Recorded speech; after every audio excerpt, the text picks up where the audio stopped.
Hello, everybody. We are back with In Session with Jamie E. You guys, the last time I did an In Session was probably this time last year, and I had all these thoughts and ideas about what I wanted to look like, what I thought it would be like, and it was not working. But 2025, we got it now. We're back. So, in session, we're going to have a lot of series. We're going to have a lot of topics. And my goal, again, as I always say, is for us to deal so that we can heal. The more that we heal, I think that sometimes we need community and people to help us. I also think that sometimes we just need a few notes that we need to take, like what is going on, make this make sense. So in these in sessions, we're going to make it make sense. There are going to be a lot of topics that pertain to deliverance and therapy. There are going to be a lot of topics as it pertains to relationships. Everything is therapy focused, but it will be from a God-centered space. And a lot of times I tell my own story, or I like to bring my own story in it so that you also know that you're not alone. So again, as I heal, we're going to heal together. This is a place for community. This is a place for healing. This is a place for growth. We are not going to be in the same spot in the next few months that we're in today. So I hope you guys are ready to jump in with me for In Session. I'm going to go ahead and kick it off this first in session with my story. For those of you who don't really know my story, don't really know who I am, I'm going to jump in with a new introduction of who I am, as well as some of the things that I've been through and how I've overcome. So I hope you guys enjoy. Come on, jump on in for In Session. Bye, guys. Hi, you guys. We are back for In Session. This is going to be the first In Session of the year. I thought that maybe I should put myself on the chopping block for the first one and really just introduce myself and tell my story. Who am I and why am I here? So, my name is Jamie Davis. I am a native of St. Louis, Missouri, and I am 33 years old. There's so many things when people say, who are you? Sometimes I never know what to say, but I'm going to give you what God gave me because I'm still walking this thing out. So yes, I'm a therapist. I'm a life coach. I'm a friend. I'm a sister, but I'm also a prophet, a deliverer, a healer, a trailblazer, an apostolic pioneer. There are so many aspects to who I am, the visionary, the listener. And so I'm learning to be comfortable with who I am and walk out in grace who God has called me to be. As I say that for myself, I want to ask you guys, who are you? And what things you say about yourself make you uncomfortable? And if nothing you says makes you uncomfortable, maybe we need to tap into that thing. What is it am I trying to avoid about who I am? What parts of me are afraid to be who I'm called to be? Even if I'm not comfortable with it, at least let me acknowledge it and address it. Because whether you want to agree with it or not, it is what it is, and it's going to keep running after you. So instead of running away this year, let's start running into some things. Now, my story. Me being from St. Louis, Missouri, went to private school, all the things. But there are so many aspects to this story that I really want to kind of make it fit into how did I get here. I'll start with the main thing, divorce. Okay. So, yes, I am divorced. I got divorced in 2017, December of 2017 to be exact.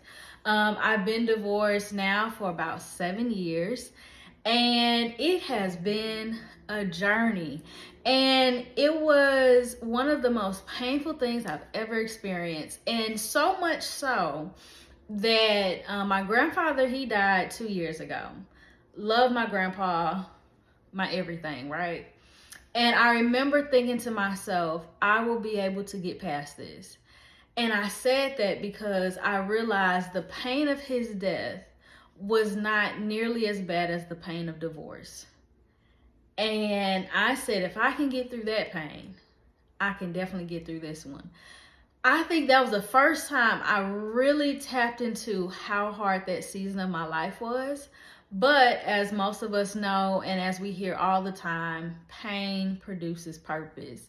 And it really did. Right before my divorce, I was contemplating going back to school. I know that there's a teacher in me. Like, you'll see as we do these in sessions, it's a lot of psychoeducation. So I'm teaching, I'm breaking things down because I want to make things make sense for you as you're dealing with things, as you're going through things, because sometimes people just put out big words and you have no clue what it means. And it's hard to heal what you don't understand. And so as I go through things, I like to teach. Well, I've always been pretty good at teaching. You can give me anything. If you can explain it to me, then I get it, I'm going to be able to teach it to other people. So that's where we were at.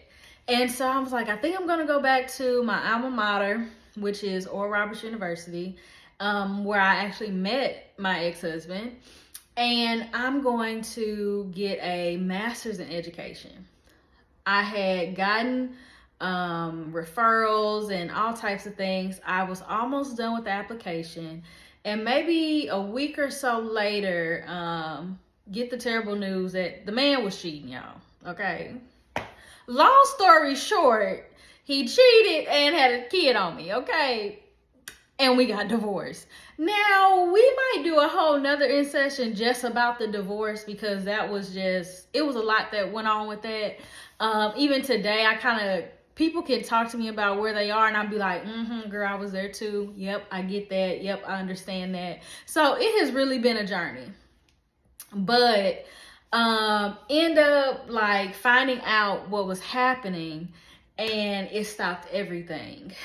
And I was just in a very shocked space, because you could tell me that a lot of things would happen, but you could never tell me that I was going to get cheated on. Like, just leave me. Okay, but don't do that. And so it made me question myself, question my purpose, question my worth. And even further, it made me angry with God. And I remember telling God, I'm upset with you, and I'm going to live my life, because clearly living my life for you creates pain. That was my narrative. That's what I thought. That's what I believed, because I was in so much pain. And so for a few months, I did what I wanted to do, or I thought I was doing what I wanted to do, until it caught up with your girl and the Lord set me down. And I was like, this ain't working. I'm not up for this life. I'm tired. I'm in the club. I don't want to be. But it just felt like I had to do all these things to make up time. I felt like I had to do all these things to heal. And more than anything, I felt like I had to do it to prove a point to somebody who did not care. And again, another in session for another day. But in all of that, I finally got before God and was like, what do you want from me? What do you want from me? And it was funny, because they say, like, when women go through a breakup, they wake up with 3 businesses, 2 books, and all the things. That was me. In my process of healing, ended up writing a book, started a women's ministry, changed jobs, like, did all the things. Baby, I went and bought me a brand new Audi truck. Couldn't tell me nothing. Couldn't afford the truck. But guess what? Your girl was driving the truck. I tell you that. And she looked good doing it. But it was the dumbest decision I could have ever made in my life. Don't have that truck no more. But it was just like, I have to do and be all these things to prove a point that honestly I didn't even have to prove. Again, that's like the 3rd in session. So after doing all the things, again, I think I'm fine. I think I'm healing. I think I'm doing well. I'm better off than I was. I got the book. I done had a book signing. People have actually called me to speak because of the book. I'm excited. I'm growing. I feel like in my faith, even though I'm still at war with God, which is very weird, but that's how it felt. I was angry that God would want to use me now, because you should have used me when my life looked better, but why would you use me now that I'm mad at you, and all the things. And my godmother sat one day and she asked me, what do you think about counseling? And I was like, I don't know if I can do that. I don't know if that's really who I am. I don't know if that's what I'm called to do. It was a lot of things. I ended up dating a therapist, and he brought up too, have you ever thought about being a therapist? And I was like, no. And I don't really like you like that. Another in session for another day. And I was like, that's not for me. And relationship over, all the things are done. And again, went back to God. God, I don't know what to do. I don't know who I am. I don't know what you're calling me to do. And I felt like I got to a place where I was like, you know what? I'm actually ready to heal now. And let me tell you, when you tell God you're ready to heal, best believe he gonna sit you down and he gonna make you heal. And so in all of my anger about my divorce, the fact that I'm divorced, where I'm at this point in my life, the fact that I'm this age, 27 at the time, I don't have any kids. Every time I even bring up divorce, men look at me crazy, so I'll probably never get married again. Nobody wants me. Just all in this woe is me state. God sat me down and he said, the issue isn't the divorce. I got to take you back to the beginning. And my dad took me back to the beginning. And it's so funny I even said that my father, because I never really considered God to be a father. But I had to learn him as a father through the process. And so my father journeyed me back to the beginning. He asked me 2 questions. And one of the questions dealt with, what did you want as a child? What was your heart's desire? The other question was, what happened to you?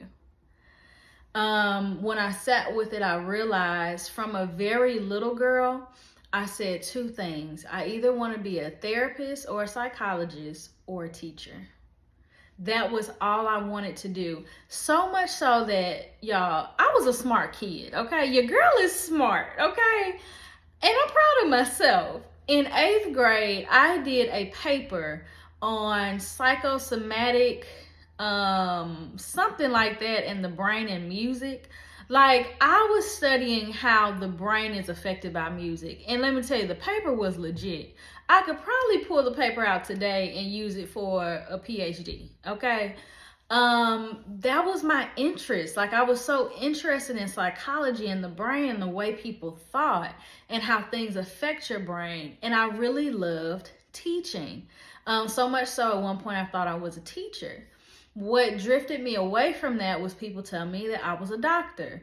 And yes, I definitely believe I'm gonna be a doctor, but I wasn't a physician. And that's what I started to pursue because I love science and math. You're supposed to be a physician. I can see you in the white coat and all the things. And so I started to pursue something that I was good at but wasn't called to. I'm going to pause here again for us. How many of us are pursuing things that we are good at, but we are not called to? And just because you like science and math does not mean God is calling you to be a physician or engineer. You can use math for other things too. You can use science for other things. But the science that interests me had to do with the mind and the body. But I really didn't have anybody who could see that, pull that out of me and say, you know what, I think this is the path you should try or you should take. And the only test that I failed in college was a psychology test. And you couldn't tell me that I was going to fail because I knew what I knew. And I realized I didn't know it. Okay. Took that whole test, baby. Got an F. Okay. I had not got an F in immunology, molecular biology. No Fs. In that class, Fs. And because of it, it really discouraged me. And I was like, oh, I definitely can't do this. So later on, now that people are saying, well, have you thought about therapy? I think you'll be a good counselor. I remember even bringing it up to my ex-husband. Like, what do you think about me being a therapist? And his response kind of made me feel like, okay, well, yeah, you're right. Maybe I shouldn't. And all these things. Going back to question 2, what happened? So I find myself always asking clients, what happened to you? I read this powerful book, and it was called, I believe, The Garden of Eden. And I'll actually link it because it was so powerful to read and understand God's intent for our life. And one of the powerful statements it said is God's original intent for your life is still his intent for your life. And in spite of the detours, in spite of the mess, in spite of the things I put myself in, God still had an original intent for my life. And all he needed me to do was surrender and submit. And it took me out of his permissive will for my life into his perfect will. And that's another book for another day too. But as soon as I realized that he had better for me and he wanted better for me, it was up to me to say, this is what I want for myself. And then I started that journey. But what happened to me? The Lord began to show me that it started from the beginning. The beginning of the fact that I was born into, and I was a love child. We'll put it like that. I was born into an adulterous relationship. That's how I got into the world. And because I had such a heart for God, the enemy could play on all of these things with me to make me feel less than. From a little girl, I could hear the voice of the enemy telling me I wasn't wanted or nothing from the beginning. And this is crazy. I remember as a little girl, because I would read the Bible and I took it for what it was. And the enemy would play on my reading of the word and even twist how I saw God and things because of what I was reading. And one of the tactics, and I think about Eve and the serpent being like, you won't do this, you'll do that. And it won't be like this, it'll be like that. And that's how I felt because I consider Eve being very open and naive because the way that they were set up in the earth. You know, like there were boundaries. There were things that they didn't have to know because God was shielding them from that. And when the enemy presented something to her, she bit, you know, she took the bait. And so the Lord was, or the enemy in my ear was telling me that if she had never eaten from the fruit, you wouldn't be here because you came in the world through sin. So what makes you think that God would want you? Because your conception was sinful. Y'all. And it's crazy even me saying this back because now I understand why he was trying to get me so young. Going back to why am I here? There was a word he had for me. There was a voice that God wanted to put into the earth through me. There are things that he wanted me to do, but it took me understanding who I was. But if the enemy can start to play on me early, he knew that I would go through this long fight trying to become something that God had already sealed. And so again, we're going to pause because I want you to consider yourself. What are some of the things that you are warring with? Because the enemy planted seeds and put things in your ears, put things in your eyes before you to make you feel you weren't who you were. You couldn't be who you were called to be. You couldn't do what you were called to do. And you're constantly at war. And the thing is, I don't have to be anymore because I believe the word of God over my life. And so it took me a long time to realize that my conception, it wasn't about the sin. It was about God needing to get me in the earth. And if he used that method to do it, that's what he used. And it is okay because now there are some who need to know that perfection is not necessary for you to be used by God. And sometimes God can use the messiest of situations. We see it in the Bible everywhere. He can use the messiest of situations to get his word through. I think about Solomon. Do we know who his parents were? David and Bathsheba. And we know the story, okay? David saw that woman of God on that roof. And he called her and killed her husband. Like, Love and Hip Hop. Like, this is mess. Okay, mess. Yet Solomon is deemed the wisest man ever. And so, again, God is not afraid of our mess. He does not run away from it. I think in some ways he embraces it. And it's like, I want to do a change over here. I want to make it look different.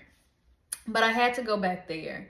As we continued through my journey, it's like he played back my life, but not because I was dying, which I was. I was dying to myself, dying to all the things. But really the goal was for me to heal. He had to get me my history. Let's go back to the history. What happened to you? Why are you like this? How did we get to this place of being married to a man that you actually did not necessarily want? Some of us got to tell the real story. That's definitely the next in session. Tell your story. As he ran through my history, the next part of this was my dad leaves. He ends up going back to his wife. He ends up having a child with her. They end up raising a child together, and it made me feel away. I'm the oldest. What was it about me that would make you leave me? So abandonment set in early. Rejection set in early. My mom remarries, so now I have to get used to this blended family, this new life, having this new man around that's not my father. I don't know what to do with this. He was more present than my father. Do I have love for two people? Like, I don't, it's weird. I'm 5 years old. We continue down. A lot of other things start entering. Now I'm dealing with abuse. Both secondhand and firsthand, verbal abuse. I saw a lot. I experienced a lot. That even further questioned who I am. What am I called to do? By the time I was 18, I had been verbally abused for many years. It was still going. I had been molested by that time as well. And so now at this point in life, I'm going to college. I'm afraid, but I had refused to stay where I was because I felt like this place was killing me. And I told myself, I'll never come back to St. Louis. This is it for me. I'm done with it. I'll go anywhere, but I won't stay here. As afraid as I was to take a chance on going away for school, I did what I had to do, and I took the risk that I needed to take because I could not stay here anymore. And that's what I did. So that's pretty much how I ended up at Oral Roberts. It was the only place that I kind of was allowed to go, I guess, or kind of like pushed into going. There's a lot of other places I wanted to be, so I sat with that regret for a long time.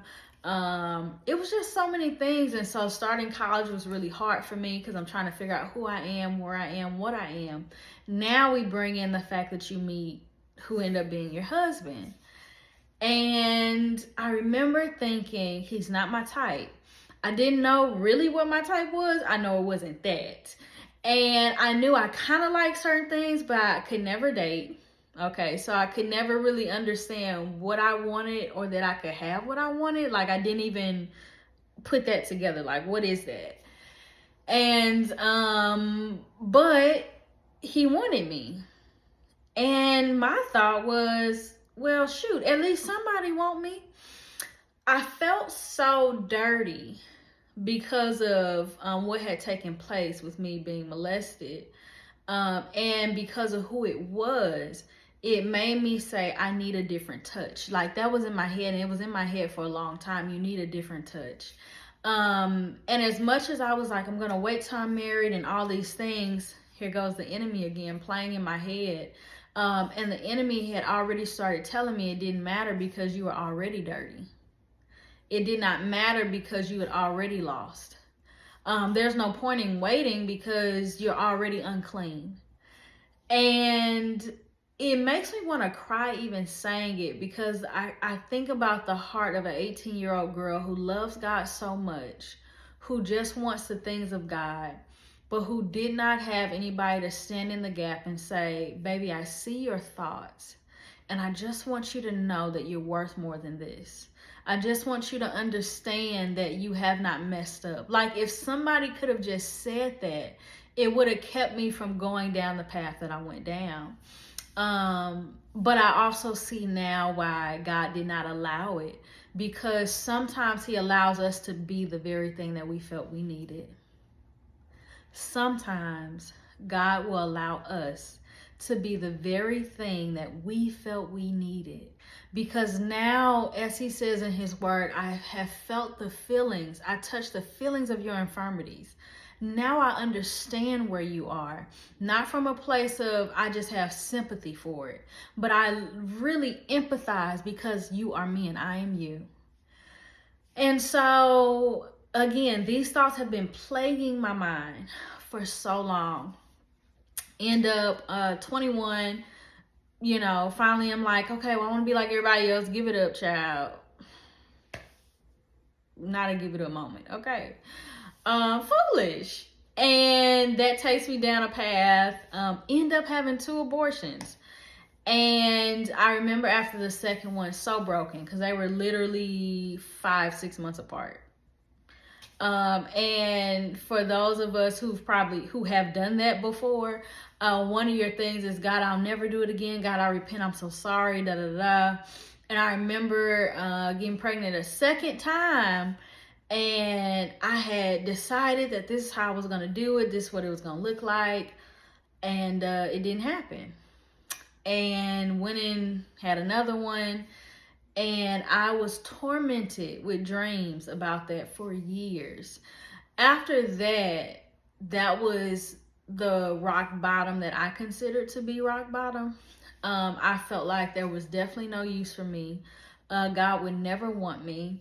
God can't love me anymore. And because I had messed up so bad with this man, despite, and if I'm being truthful, and this is something that God had to deal with me about even recently, is it was after the second one that I realized I didn't love him anymore.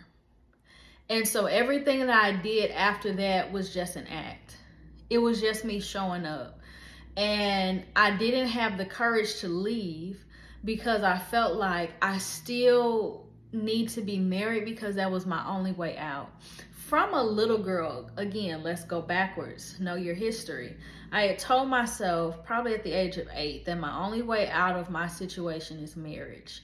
And I held on to that. So now here I am. I'm grown, kind of. I'm 19. No, I'm 22, 21, 22 at the time. I'm older, like I can kind of figure out my own way, but I don't want to go back home. And I need to be married. And I've been with this man for so many years and I have all these mess ups with him. And again, nobody else will want me because I'm broken, I'm dirty, I'm messed up. Like, that's not a godly woman. That's not any of these things. So again, let me just take who's here. And I did. Graduated. He ends up graduating the next year. We get engaged in 2015. Got married in 2015. I think got engaged in April, because the wedding was like very quick. Got engaged in April, got married in October.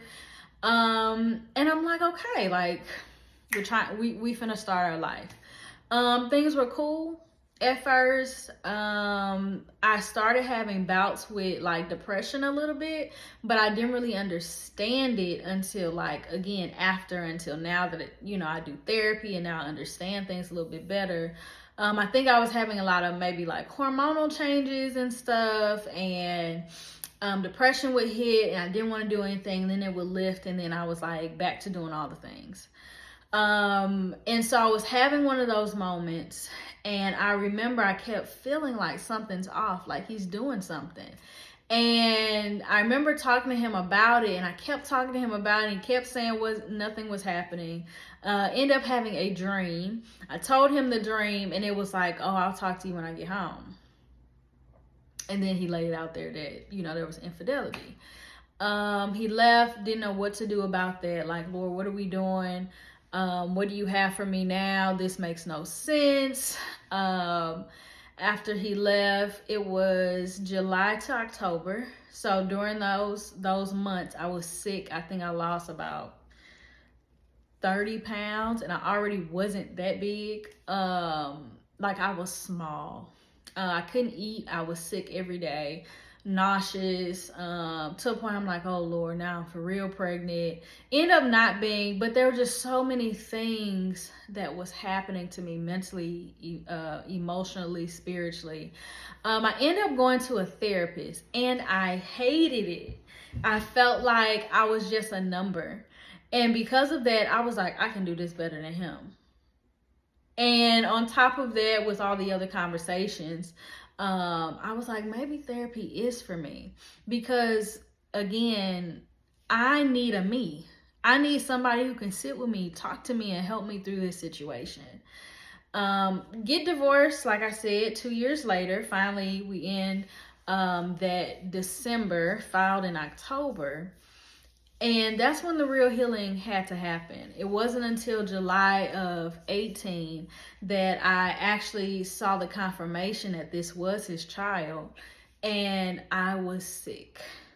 I was at work in shock. Like, you would have thought I saw a ghost. I could hardly breathe. I could hardly move. And the way that that picture came across my screen, it hit me in such a way that I was like, oh no. At this time, I had written the book. I had, started the ministry. Like, there were so many things going on. But it was at that point that I realized, no, we really need to heal. So again, how did I get here? The Lord was explaining to me that the ways you felt about yourself, the fact that you felt you needed a different touch, the fact that you didn't have a thought that you had choice, the fact that you did not think you deserved the best, the fact that you didn't see yourself, you didn't know who you were, and the enemy started with you early, making you feel like you weren't nothing, you weren't going to be nothing, you couldn't do anything. This is really what got you here. You chose what chose you, but you didn't think you could choose back. And that right there made me realize it helped lift the anger I had with God. And it put me into a place of, God, I'm sorry. Not only that, but God, I need your help. And it was there that the journey really started for me. The healing started for me. And it took a lot of years for me to really unpack all the layers of things. And some of the worst parts for me was the residue. Once you get over him and get over her and get over that, now it's the residue of what they've done to you. And so the next series that I want to jump into for In Session deals with therapy and deliverance and how they coincide with each other. And I really want to help us deal with the residue, because what we do not realize is sometimes the enemy or that thing leaves or we get out of the situation, but who I have become still exists. And one confession I had during that season of my life was that I can never love again. And I felt I was broken in the area of love, because I had loved him for a moment, but when something hard had happened, I didn't anymore. And I had never been in love before, so I didn't really know what that meant. I didn't know what that looked like. So my perception was, you're just broken. You have an issue with love. After getting divorced, child, dated a man for 3 weeks, honey, and that was it. Bye. You're good. Thank you for the meals. I appreciate you. Good riddance. That's it. You had one time to do something, one time to kind of show me something I didn't like, and I was out of there. That was it for me. It did not take long. And so at this point, it was kind of like, girl, you're going to have to calm down if you think you want to get married again. But again, I don't think I want to. So that was a whole thing. We got over that, we healed that, and got to a point of realizing I am who God says I am. I'm called to be and to do what he's called me to be and to do, and I'm going to do it. And so it is 2025, and here we are. There are things that God has really healed and restored in my life, and I'm so grateful for that. And there are still areas, there's these small little things of residue sometimes that pop back up that he begins to deal with. But I felt like if we're going to jump in session, then you should know who you're dealing with. One of the tools for therapy is having a good rapport with your therapist. And it is hard to really do therapy and do it well when you don't have a good therapeutic relationship. And so it's usually not common for a therapist to share their whole life and their whole story. And, a lot of what we'll do in session is not necessarily one-on-one therapy anyway. But I want to give us an opportunity to get some of that healing without you necessarily telling all of your story. Maybe we'll jump into guests and talking with people about different things. I would love that. But yeah, I just wanted you to understand me. I want you to know that what I'm discussing and the things that we're talking about are things that I deal with, I have dealt with. And as I bring things up, you can always reference, she did say that. Yep, she's been through that too. So my heart is that nobody feels alone. You don't feel like you're too broken. You don't feel like you're too dirty. You don't feel like you're too anything. Because God does things and he does it well. And if he allowed it, he's going to do something with it. So I encourage you all to pick your head up. I encourage you for your homework, because usually after every in session, I'm going to try to give homework. For your homework, I want you to take a look at your story. What am I dealing with? Why am I dealing with it? What is my motive and my reasoning and my purpose for doing what I'm doing? And as you take a look back at your story, I want you to start to run through your history and start marking some things that help you understand where you are today. And we'll dive deeper into some of these things and we'll start to work a lot of this stuff out. But don't be discouraged. We're going to deal and we're going to heal. And more than anything, we are going to get back to God's intent for our lives. So I hope you guys enjoyed this first in session. And I'll be seeing you guys next week. Bye.